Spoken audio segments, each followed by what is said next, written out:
हेडलाईन्सचे प्रायोजक आहे NBC bearings, लांब पळण्यासाठी। उपोषण करतच जरांगे पाटील सागर बंगल्यावर जाण्यावर ठाम। जरांगे सध्या जालन्याच्या भांबेरीमध्ये मुक्कामी। सकाळी 10 किंवा 11 वाजता जरांगे मुंबईकडे निघणार। जालन्याच्या भांबेरी गावामध्ये मराठा आंदोलक जमण्यास सुरुवात। कायदा सुव्यवस्थेच्या पार्श्वभूमीवर भांबेरीमध्ये पोलीस बंदोबस्त तैनात। फूट पाडून संपवणं हा फडणवीसांचा डाव। मनोज जरांगेंचा उपमुख्यमंत्री देवेंद्र फडणवीसांवर आरोप।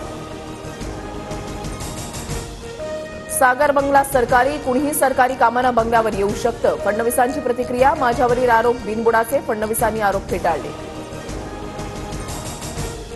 जरांगे पातळी सोडून बोलतायत। सरकारच्या संयमाचा अंत पाहू नये, मुख्यमंत्री शिंदेंचे खडे बोल। तर प्रत्येकाला आंदोलनाचा अधिकार, मात्र शिवराळ भाषेचा वापर नको, अजित पवारांचा सल्ला। जरांगेंमागे शरद पवार आणि राजेश टोपे। जरांगेंनीच पोलिसांवर दगडफेक करायला सांगितलं। जरांगेंचे जुने सहकारी बाबूराव वाळेकरांचा आरोप। जरांगेंचे सहकारी शैलेंद्र पवार आणि बाळासाहेब इंगळेंसह 209 मराठा आंदोलकांवर गुन्हा दाखल। जमावबंदी आदेशाच्या उल्लंघन केल्याप्रकरणी कारवाई। जरांगेंनी फडणवीसांना डिवचू नये, पुन्हा डिवचल्यास आम्ही रस्त्यावर उतरणार। जरांगेंच्या आरोपानंतर चंद्रशेखर बावनकुळेंचा इशारा। जरांगे बारामतीची तुतारी। जरांगे पाटलांच्या फडणवीसांवरील आरोपानंतर आमदार प्रसाद लाड आक्रमक। उपमुख्यमंत्री फडणवीसांच्या सागर बंगल्याच्या पोलीस बंदोबस्तामध्ये वाढ। जरांगेंच्या आरोपानंतर पोलिसांकडून खबरदारी। नागरिकांना बंगल्याबाहेर थांबण्यास मनाई।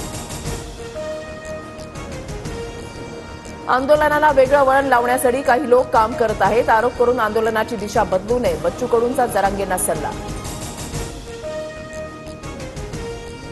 बारामतीत नणन विरुद्ध भावजाई संघर्ष वाढला। मी मेरिटवर मतं मागते, सदानंद सुळेंना मतं मागायला फिरवत नाही। सुप्रिया सुळेंची अजित पवारांसह सुनेत्रा पवार यांच्यावर टीका।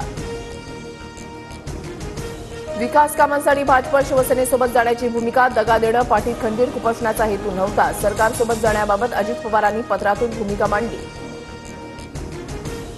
आजपासून अर्थसंकल्पीय अधिवेशन। अधिवेशनाच्या पूर्वसंध्येला सरकारचा चहापानाचा कार्यक्रम। विरोधकांचा चहापानावर बहिष्कार। निरंजन हिरानंदानी आणि दर्शन हिरानंदानींची आज ईडी चौकशी। फेमा कायद्याच्या उल्लंघन प्रकरणामध्ये चौकशी होणार। 4 दिवसांपूर्वी ईडीकडून हिरानंदानी ग्रुपवर छापेमारी।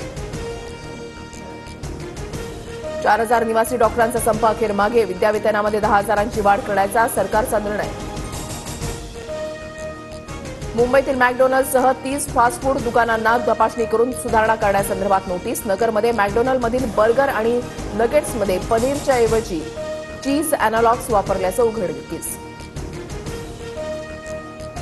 नागपूरला आज हवामान विभागाकडून ऑरेंज अलर्ट। नागपूरसह परिसरामध्ये वादळी पावसासह गारपीटचीही शक्यता। शेतकऱ्यांमध्ये चिंता। दुरुस्तीच्या कामांसाठी कोकण रेल्वेचा उद्या मेगा ब्लॉक।